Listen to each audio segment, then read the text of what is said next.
The Democratic National Committee is launching a new campaign to protect voting rights. And this just-released report shows these new restrictive laws were introduced in 40 states this year. From registration barriers to photo ID requirements, these laws could impact 5 million voters. Republicans say they prevent voter fraud, but it's baloney. A 5-year Bush Justice Department probe led to 86 prosecutions out of 300 million votes cast. That's 0.00003%. They're targeting Democratic voters, suppressing minorities, the elderly, and the young. But we won't stop fighting for our rights.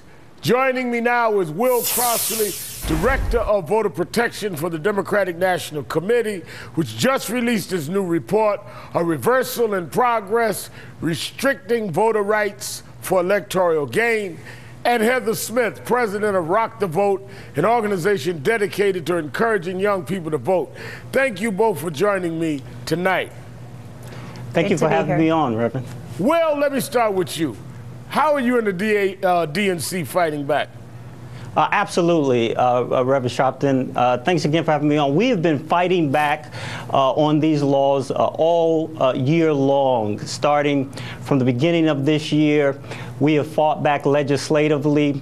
I think it's important to note that the 5 Democratic governors who have received a photo ID bill this year, all 5 of them vetoed those bills. We've been fighting back at the grassroots level. We've seen grassroots action in Maine where 70,000 signatures were gathered to force the repeal of Election Day registration onto the ballot last month. And when the voters of Maine had an opportunity to speak on that question, they restored Election Day registration that they had had in that state for some nearly 4 decades. And we've seen almost 500,000 signatures collected in the state of Ohio, where they tried to curb early vote. And let me just say, there's been a lot of focus on photo ID, but we also have to pay attention to the fact that they've tried to change the rules on registration in Election Day registration, as well as registration drives. We know that students and minority voters, twice as likely minority voters to register through voter registration drives. And so this has just been a concerted effort. And then early voting. In the state of Florida, right, where they cut the Sunday before the election, that hugely impacts minorities' opportunities to vote in Florida. And so all across the country, we have been pushing back in different ways, using all the tools at our disposal. We're going to continue to do that with this report that we released today. It's an opportunity to educate voters, Americans all over this country, about exactly what is going on where they live, about exactly who is behind it, and about exactly what we've been doing on it and what they need to do to protect their own right to vote. Heather, it is quite a report. I've been on this issue as National Action Network, Urban League, and others, but the DNC report is quite a report. One of the things that you have focused on is youth votes.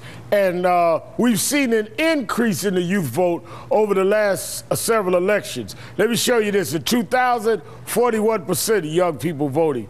2004 went up to 48.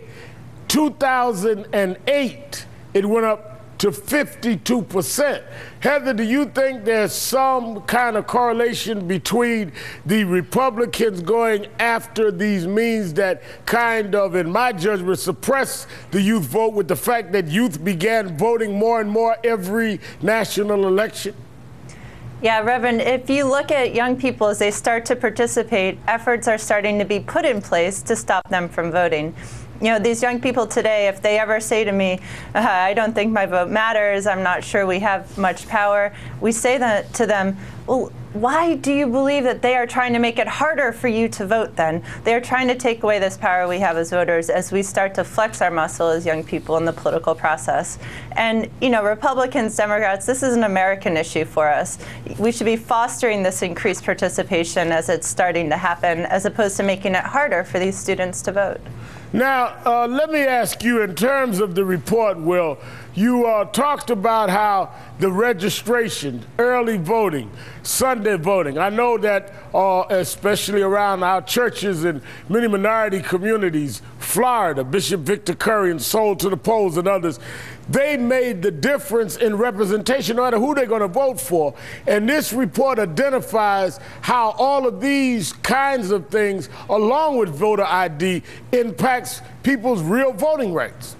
Absolutely. I mean, one of the things, if you look at representation of African American voters in 2008 in the electorate, they made up a total of about 11% of the total electorate. But African Americans made up 31% of voters who voted on the final Sunday before the election. And then if we look at Latino voters made up, again, about 12% of the entire electorate in the state of Florida. But they made up 21% of voters who voted on the final Sunday. And so when you pass a law that very carefully cuts that final Sunday out of the voting process, that's not a question about how we vote. That's a question about who is voting.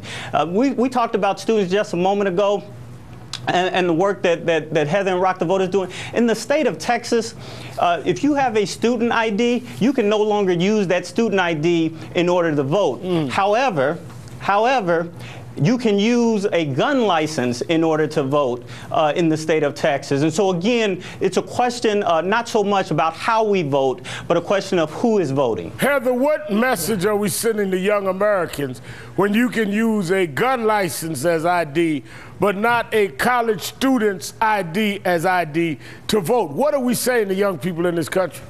I know, it's unreal, whether that's in Texas or in Wisconsin, where they finally said, fine, you can use your student ID to vote, but it has to meet this whole set of criteria, which, as it turns out, not a single student ID in the state actually meets.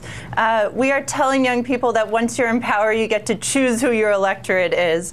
And so it is Rock the Vote, and what we're trying to do is to flip that on its head and say they can't stop us. They can't decide who gets to vote in this democracy, but in fact we will stand up and we will vote on Election Day, and we will make sure that all those who don't have the ID they need right now, which is 18% of 18 to 29-year-olds, are getting that identification. We'll make sure they have the information they need on Election Day. We'll make sure that we continue to increase in participation and show up at the polls. We can't let those in power, once they're in power, get to pick their electorate. It's the electorate that should be choosing those who represent us. Heather, Will, this is extremely important.